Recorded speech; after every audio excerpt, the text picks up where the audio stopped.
Hi guys, si Alan pa rin to. Welcome to the third part of the lecture on absolute extrema. Dito sa third part, ang pag-uusapan natin, yung interval, hindi na kailangan closed and bounded. Pero ire-require natin dito na yung function natin, isa lang yung relative extremum.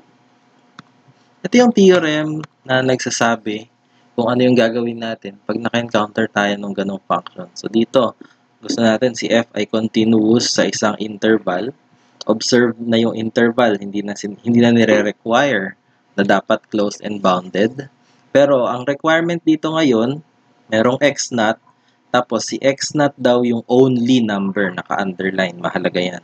Siya lang daw yung only number na nagbibigay ng relative extremum.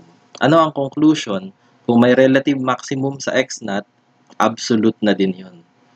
Kung may relative minimum sa x naught, then minimum na din yun. Okay? Siguro para mas ma-appreciate nyo yung sinasabi ng theorem na to, mas maganda kung makakita kayo ng drawing. So, lilipat tayo ngayon ng window papunta sa paint. Okay. So, anong sinasabi ng requirements ng ating theorem?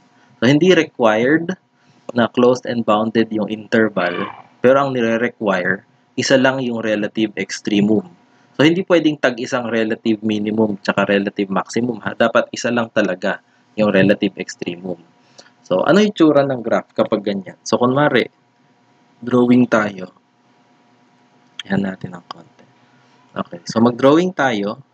Anong magiging itsura niyan? So, halimbawa, drawing natin yung graph na ganito. Okay. So, dito makikita nyo merong relative minimum dito.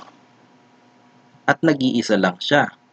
Wala ring relative maximum. So, isa lang ang ating relative extremum. At nag-occur yun dito. Ano epekto niyan? So, ibig sabihin, dito sa kanan, paakyat na yan. Dito sa kaliwa, paakyat na rin yan. So, itong relative minimum na ito, siya na rin yung absolute minimum. Kasi, nag-iisa lang siya na relative extremum. Kasi imagine nyo guys, ano ang kailangan mangyari kung gusto natin na merong part ng graph na mas mababa dito. So, halimbawa, dito sa kanan. Kung gusto natin may part ng graph dito sa kanan na mas mababa kaysa dito, ito, kailangan mag-turn. Ganyan. Pero kapag nag-turn yan dyan, sorry medyo parang hindi differentiable dun. Pero imagine nyo lang, smooth yan, smooth yan, smooth. Smooth. Okay. Okay. So, imagine nyo, kung gusto nyo ng part ng graph na mas mababa kaysa dito sa relative minimum na ito, kailangan mag-U-turn yung graph somewhere here. Which means, kailangan magkaroon ng isa pang relative maximum dito banda. Okay? Pero yun yung sinasabi sa theorem natin na requirement, dapat isa lang yung relative extremum. Ito, dalawa na May isang relative minimum dito, may isang relative maximum dito. So, hindi yan, hindi yan nasa-satisfy yung requirements ng theorem kasi meron siyang dalawang relative extremum. Okay? So, kapag nag-iisa lang yung relative extremum natin, makakasigurado tayo na yung ibang parts ng graph susunod na. So, hindi na pwedeng magkaroon ng part, kunyari may relative minimum tayo dito, hindi na pwedeng magkaroon ng part ng graph na mas mababa dito kung wala ng ibang relative extremum. Okay? So, imposibleng magkaroon ng ganito. Kasi para magkaroon ng ganito, kailangan magkaroon muna ng relative maximum somewhere dyan para makababa siya. Okay? So, yun ang sinasabi ng theorem. So, ulit, summarize ko lang. Okay, anong sinasabi ng theorem? Kapag nag-iisa lang yung relative extremum, kahit hindi pa closed and bounded yung interval natin, basta nag-iisa lang yung relative extremum, yun na rin yung magiging absolute. Okay, so kuha tayo ng example. Okay, so yan natin tong function na ito. Yung interval natin ay r, meaning negative infinity to infinity. Clearly, that's not bounded. Okay, pero sure tayo na continuous itong function na ito Kasi tulad nga nung kanina, bakit yan continuous? Clue ulit, starts with P, ends with polynomial. Malinaw ba yan? Ito ay polynomial. Kaya siya ay continuous. Okay, so continuous siya. Tignan natin kung ilan ang relative extrema niya. Kunin natin yung derivative, 4 minus 4x cubed. Critical number, isa lang, 1. At, kung titignan natin, gagamitin natin yung second derivative test. Ang derivative nito ay negative 12x squared. I-plug in natin yung 1 sa second derivative. F double prime of 1 ay negative 12, which is less than 0, meaning concave down. So, meron tayong critical number, tapos concave down.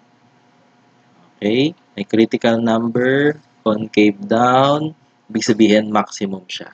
Relative maximum siya. By the second derivative test, relative maximum at x equals 1. Ngayon, ano yung itsura ng graph na to? Dahil wala nang ibang relative extrema, meron lang tayong nag-iisang relative maximum sa x equals 1. Ibig sabihin, pag tinignan natin, so may 1 dito,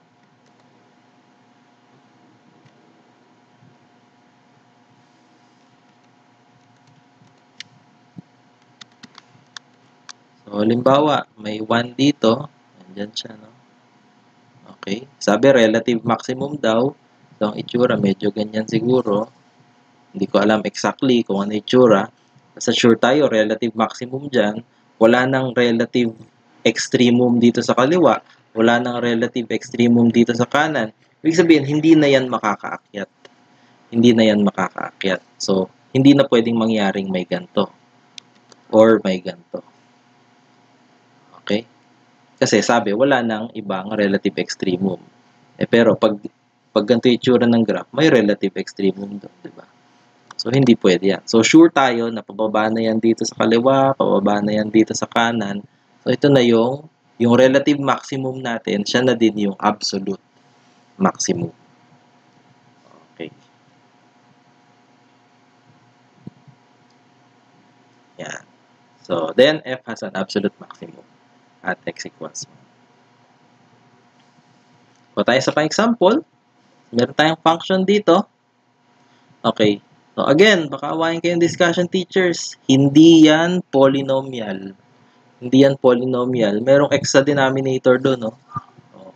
Ang polynomials, dapat yung x nasa numerator lang.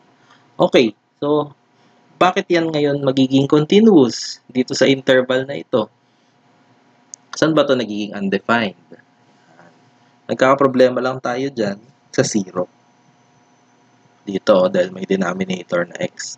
Pero wala naman yung 0 dito. Okay? So, ang mangyayari, ito ay continuous dito sa interval na ito. So, again, emphasize ko lang, yung interval natin, hindi closed, hindi kasama yung 1, hindi rin bounded yan, no? May infinity dito. So, hindi natin pwedeng gamitin yung extreme value theorem doon sa second part ng lecture. So, anong kailangan natin gawin dito? Aasa tayo na nag-iisa lang yung relative extremum. Okay? So, dasal-dasal tayong konti. Pero, syempre, yun yung topic eh. So, syempre, expect natin na isa lang yung relative extremum yan. And indeed, so, sabi ko nga, continuous siya. Kunin natin yung derivative. Ang lalabas, x squared minus 16 over x squared. Okay? Ang critical numbers nito actually tatlo. 'Di ba? Saan ba nagiging ano? Hindi pala critical number 0 kasi undefined siya 0. Okay. Pero saan nagiging 0 itong numerator? Nagiging 0 yung numerator sa 4 and negative 4. Hala sir, dalawa yung critical numbers. Paano yun? O, titignan nyo yung interval. Baka hindi nyo naman pala kailangang problemahin yung isa. So, in particular, yung negative 4 na critical number, hindi nyo na kailangang problemahin yun. Kasi yung interval natin, 1 to infinity lang naman. Ayan, no? So, 4 lang yung critical number na kailangan yung problemahin.